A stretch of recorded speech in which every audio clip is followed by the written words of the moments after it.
ಮುಖ್ಯಮಂತ್ರಿಗಳ ಅಧ್ಯಕ್ಷತೆಯಲ್ಲಿ ಇವತ್ತು ಸರ್ವ ಪಕ್ಷಗಳ ಸಭೆ ಅಂದರೆ ಕಾವೇರಿ ನಿರ್ವಹಣಾ ಮಂಡಳಿ ಆದೇಶದಂತೆ ಆದೇಶ ಮಾಡಿತ್ತು.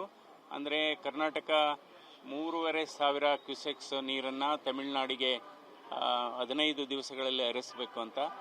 ಏನೋ ದೇವ್ರ ದಯ ವರ್ಣನ ಕೃಪೆಯಿಂದ ಉತ್ತಮವಾದಂಥ ಮಳೆ ಆಗಿರೋದ್ರಿಂದ ಅವರು ಕೇಳಿದಷ್ಟು ಅದು ಈಗ ನೀರು ಇವಾಗಲೇ ಅದನ್ನು ರಿಲೀಸ್ ಮಾಡಲಾಗಿದೆ. ಅಂದರೆ ಇವತ್ತಿನ ಸಭೆಯ ಮೂಲ ಉದ್ದೇಶ ಅಂದರೆ ಒಂದು ಮುಂದೆ ಈ ರೀತಿ ಆದಂಥ ಸಂದರ್ಭದಲ್ಲಿ ನಾವು ಯಾವ ರೀತಿ ತಯಾರಿ ಆಗಬೇಕು ಅನ್ನೋದ್ರ ಬಗ್ಗೆ. ಅದೇ ರೀತಿ ಇವತ್ತು ಕಳೆದ 8 ವರ್ಷದ ನಾವು ಡೇಟಾ ನೋಡಿದರೆ ಈಗ ನಾವು ಈ ಟ್ರಿಬ್ಯುನಲ್ ಅವಾರ್ಡ್ ಪ್ರಕಾರ ವಾರ್ಷಿಕವಾಗಿ ತಮಿಳುನಾಡಿಗೆ 177 TMC ನೀರನ್ನು ನಾವು ಬಿಡಬೇಕಾಗುತ್ತೆ. ಆದರೆ ಕಳೆದ 8 ವರ್ಷದ ನಾವು ಸ್ಟ್ಯಾಟಿಸ್ಟಿಕ್ಸು ಡೇಟಾ ನೋಡಿದರೆ ಸುಮಾರು ಆವ್ರೇಜ್ ಆಗಿ ಎಷ್ಟು ಸರಾಸರಿ 320 TMC ನೀರು ಹರಿದೋಗಿದೆ ತಮಿಳುನಾಡಿಗೆ. ಆ 320 TMC ನೀರು ತಮಿಳುನಾಡಿನ ರೈತರ ಬೆಳೆಗಳಿಗೆ ಆಗಿ ಅದರಲ್ಲಿ ಹೆಚ್ಚುವರಿ ಅದು ಸಮುದ್ರಕ್ಕೂ ಹೋಗಿದೆ.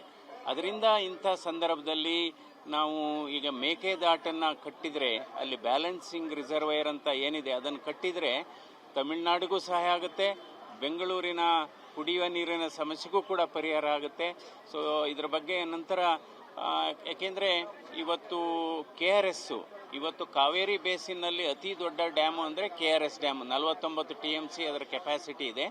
ಆದರೆ ಕೇವಲ ಇನ್ನೂ ಅದು 45% ಅಷ್ಟೇ ಫಿಲಪ್ ಆಗಿರೋದು. ಅಂದರೆ KRS ನಮಗೆಲ್ಲ ಗೊತ್ತಿರಾಗೆ 124 ಅಡಿ ಇದ್ದರೆ ಈಗ ಏನೋ 100 ಅಡಿ ಹತ್ರ ನೀರು ಬಂದಿದೆ. ಅಂದರೆ ಕೊನೆ 15 ಅಡಿ ಏನಿದೆ ಅದರಲ್ಲಿ 60% ನೀರು ಶೇಖರಣೆ ಆಗುತ್ತೆ. ಅದರಿಂದ ನಾವು ನೋಡಬೇಕು ಈ ಮಳೆ ಈಗ ಯಾವ ರೀತಿ ಆಗ್ತಾ ಇದೆ, ಅದು ಹಾಗೆ ಮುಂದುವರೆದ್ರೆ ಬಹುಶಃ ಏನು ಸಮಸ್ಯೆ ಆಗೋದಿಲ್ಲ. ಏನಾದರೂ ಮುಂದುವರಿದೇ ಇದ್ದರೆ ಬಹುಶಃ KRS ತುಂಬದೇ ಇದ್ದರೆ ಸ್ವಲ್ಪ ಸಮಸ್ಯೆ ಆಗುತ್ತೆ. ಈಗಾಗಲೇ ಕುಡಿಯುವ ನೀರಿಗೋಸ್ಕರ ಇವಾಗ KRS ಇಂದ ಮತ್ತು ಹೇಮಾವತಿ ಕೆನಾಲಿಂದ ನೀರು ಬಿಡಬೇಕು. ಯಾಕೆಂದರೆ ಇನ್ನೂ ಹೇಮಾವತಿ ಕೆನಾಲಿಂದ ನೀರು ಬಿಟ್ಟಿಲ್ಲ.